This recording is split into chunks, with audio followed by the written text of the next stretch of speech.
In the last 60 days, I finished a startup accelerator without raising money, spoke on stages in 2 countries, turned my home into an Airbnb, and realized that everything we thought we were building might be completely wrong. This video is about what happens after the hype.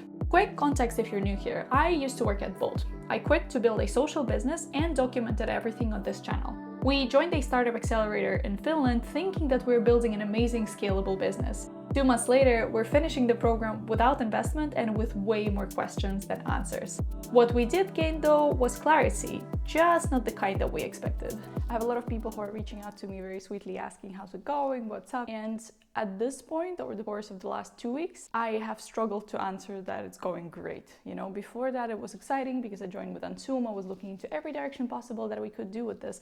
And right now I'm facing this situation where it's either we drop Ansum and pursue something else, or I continue with Ansum, but it's not a VC fundable case. And that is probably the reality for many different businesses that are working with impact social businesses. I've had a conversation with other teams in our cohort across the Nordics who have a similar focus in a sense that it doesn't have to be environment, but they have like a social mission that they're pursuing. And they struggle with a similar situation where, rightfully so, like VC teams are pushing us to find ways how it can scale, how it can be massive, how it can take over the world basically so that they can meet their expectations. And for us, of course, that also makes sense because we would like to scale it to as many people as possible, but then inevitably it starts going against your mission. In our case, with Ansum, I've been exploring every possible direction into B2B space as I could. And our competitor, Mendit, and the owner of it, Agnes, is just an amazing human. We had a chat with her. They are a loyalty engine powered by repair. And reality is that if we were just focusing on the repair aspect, it's really, really hard to get by because even with the calculations that we were doing for the business model, the margins are so small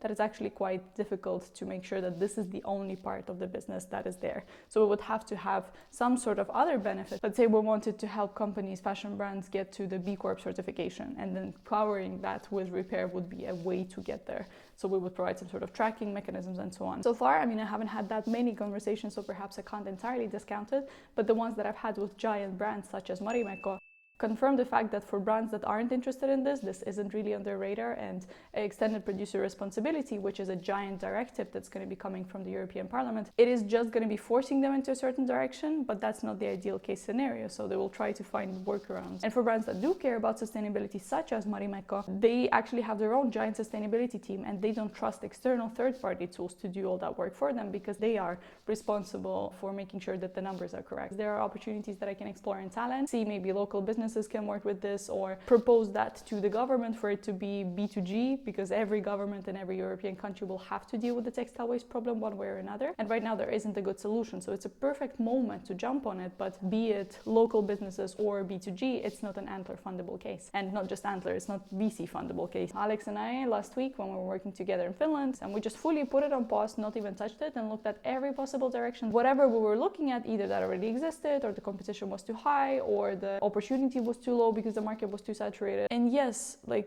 there are ways to get to a point where we could grow, but I just can't bring myself to like it. I don't know, like, and I'm trying to stay open-minded, right? But I think the problem is that I fundamentally cannot understand how I could work on something that isn't a giant social issue.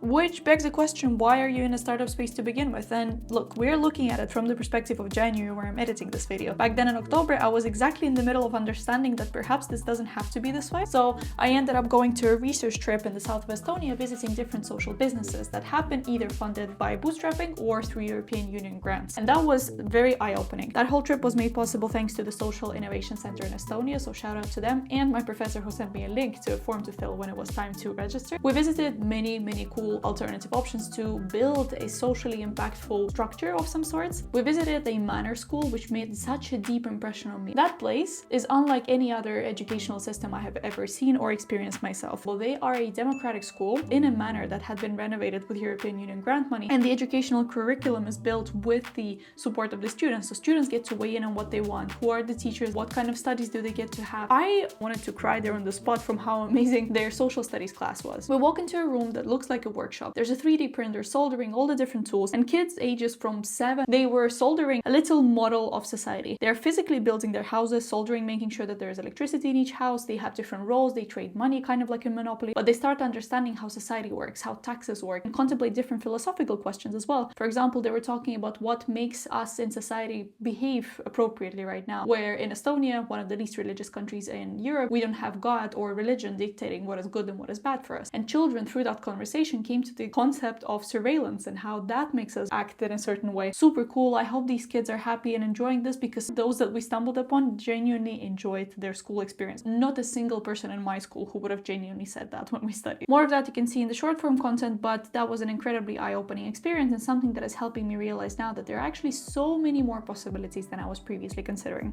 And we're back to the startup grind when I was flown out to Scotland to be a speaker at a Scottish ethnic minority talent summit. And look, I'm neither Scottish nor an ethnic minority, but I was paid for to go there and speak at an event specifically talking about my experience about building Antum. As a keynote speaker, I spoke about Antum, and as a panelist, we were talking about combating burnout in a hybrid workforce, which I had experienced not too long ago at Bolt as well. And when I was there, I was just realizing that I made a crucial mistake. It was my first time ever being booked for anything, and I guess I humbled too much because I ended up staying at a mixed 18 people dorm in a hostel. Absolutely never again. And I didn't plan to do the mixed. I don't know how that happened. I guess I misclicked, or I just had lost my brains for a second. My biggest pet peeve is when people snore, and I could not handle that snoring. That was intense. But the event itself went super well. I love being on a panel. I love chatting to people, making new connections, especially learning about a lot of opportunities within the African continent and a lot of countries there. Apparently is what Estonia is to Europe, Rwanda is to Africa. So like a very technologically advanced and fast-paced, very business-oriented country. So that is something to look out for. I'm still a master's student, so for the first time in my third semester, I came to university for a project and then headed straight back to Finland because we wanted to close off the cohort nicely. The cohort is officially 8 weeks in. Today is the last week and we're going to be having a goodbye dinner with all of the Antler people. And even though we didn't get funding, we realized that we don't have anything figured out now that we think that it is the startup. I'm still incredibly grateful and happy that I pursued that experience. Antler was lovely, their team is amazing. I'm definitely keeping contact with everyone in case we end up going the startup route. I would be very happy to work with them. Most importantly, I think I've ticked that off my list for now. So currently I'm going to be looking for the most viable, most suitable model for what we want to do with Antum as a social mission. And that does not include a startup. Had I not pursued this, I would have still wondered to this day and thought that I missed out on an opportunity. Plus, being accepted to Antler is a very good business card sort of to have on your CV because someone already vetted you. So there's clarity for other venture capital companies that you are a pretty good potential investment. And so far from the feedback that we've heard from the team, we are a very lovely team. It's just that we didn't land on anything. So that's a really good validation to know. And then I headed back, finished the packing up for my Airbnb because we were about to rent it out since we were flying to Thailand for a month. And right before doing that, I was invited to be a speaker at a youth startup summit, which went also super well. I think it was the first time that I was 100% confident on stage. Usually I'm pretty confident about what I'm talking, but there's always an element of misrepresent a fact or say something a little bit incorrect. Whereas here was entirely impossible because I was purely speaking about our experience, having wrapped up Antler and also very transparently sharing that we did not arrive to any perfect, beautiful conclusion. And I was shocked that I did not feel imposter syndrome from there because there are other people who have built businesses, who have been very successful, raised funding. That was not our story. Yet I think it was very important to also come there and be transparent that, hey, look, we don't have the answer and it's totally fine. Because the audience was younger people who are interested in starting their business or heading that direction. And because I think it is incredibly crucial to learn from other people's experiences, I asked 2 people from social businesses and one of the organizers of the Youth Startup Summit to share their experiences and pieces of feedback for everyone else. I think first is a fear of failure, definitely.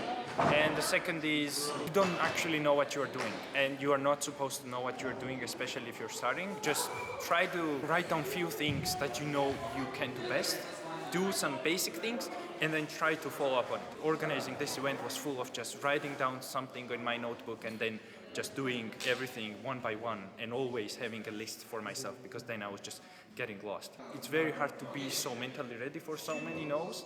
But at the same time, if you have a little bit of preparation for it, then you just close your laptop, you recharge, take 1 day off, 2 days off, and then you go back again sending emails. Before you actually start it, try to have some sort of network. Go to events like this, go to hackathon, demo day, doesn't matter, just go. You need some people, industry, to be next to you. Without introductions, without mentioning top names, it's very hard to go somewhere because there are so many random people. Mis oli sinu põhjus, miks sa alustasid selle kõige?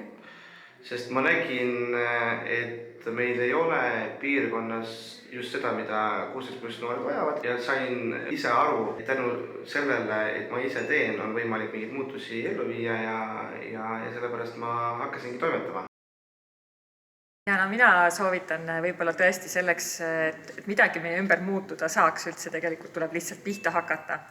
Ja võib-olla esimene nõuanne ongi see, et enda seest otsida üles see julgus üldse, mõelda natukene teistmoodi, mõelda nendest raamidest välja. Ja teine hea soovitus oleks leida enda ümber need head mõttekaaslased, kellega koos seda teha, sellepärast et üksinda võib maru igavaks minna ja võib-olla need head ideed ei vormu kuidagi selliselt, et kindel tunne oleks neid ka ellu viima hakata.